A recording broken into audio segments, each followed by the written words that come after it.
श्री गुरुदेव सर्वांना आणि तुकडोजी महाराजांना माझा शतशः नमन. त्यानंतर वेरूळ गुरुजी यांना माझा नमन. इथे उपस्थित असलेले इथले शिक्षक वर्ग यांचं अतुलनीय कार्य त्यांना माझा सादर प्रणाम. आणि माझ्या उपस्थितीत सर्व दिनेश बहिणी यांना माझा सप्रेममध्ये इथे उपस्थित असलेल्या लांबून आलेल्या बालिकांना माझा सप्रेम नमस्कार, सप्रेम वंदे. मी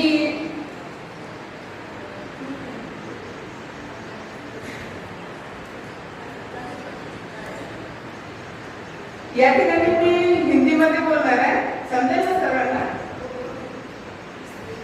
मैं आज यहाँ पर बालिका समुपदेशन के ऊपर दो बातें कहूंगी. बालिका समुपदेशन का अर्थ मालूम है आपको? समुपदेशन मतलब परामर्श, परामर्श मतलब सलाहकार. बराबर है? आप सब यहाँ पर बालिका है तो समुपदेश का मतलब है अच्छी सलाह देने वाले.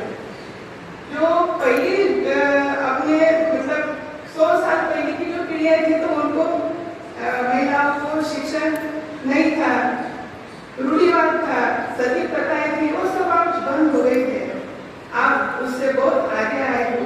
माता पिता को छोड़कर इतने दूर से यहाँ तक आए हो. आपको मतलब रूढ़ी परंपरा के ऊपर चले गए हैं. बराबर. तो आपको सही परामर्श की आवश्यकता रहती है बालिकाओं के लिए. जैसे कि आप शिक्षा लेते हो, शिक्षा जैसे स्कूल में जाते हो, आपके माता पिता कहेंगे आपको डॉक्टर बनना है, इंजीनियर बनना है, लेकिन आपके मन में कुछ और है, आपको कुछ और बनना है, लेकिन बोलने की हिम्मत नहीं है. तो ये आपको अपने मम्मी को मम्मी बोलते हो या आई बोलते हो, उनको आपको बिना डरे हुए समझाना है कि माँ मुझसे ये है, मुझे ये बनना है.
अच्छी नहीं लगती। इंग्लिश वर्ड में कहते हैं बिंदी नहीं लगाते, क्यों नहीं लगाते?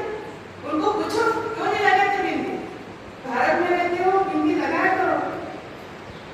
अरे उसमें ऐसे स्कूल में आपने एडमिशन ही लेना नहीं है जहाँ पे अपने संस्कारों को दबाए रखे। अगर आप बोलेंगे तो वो बोलेंगे नहीं चलेगा, लगा क्या, लेकिन बोलना ही नहीं, अपने को पसंद ही नहीं है। इतना बड़ा ऑपरेशन सिंदूर हुआ है तो कम से कम बिंदी लगाना ही पड़ेगी। इसको संस्कार कहते हैं। अपने संस्कार कभी भूलना नहीं है। हम जिस धर्म में है अपने संस्कार की वजह से है, और आगे ये टिका के अपने आगे की पीढ़ी को अपने को देना है। और यहाँ आप भाग्यशाली हो कि यहाँ पे आ गए हैं। यहाँ ये जो गुरुजन है ये आपको बहुत बड़े अच्छे संस्कार यहाँ से देकर भेजेंगे, उसको भूलना नहीं है। इसके बाद मैं मेरे शब्दों को विराम देती हूँ। यहाँ मुझे आने के बाद में 2 शब्द कहने का अवसर मिल रहा है, इसलिए मन से धन्यवाद। आपके काम में विलंब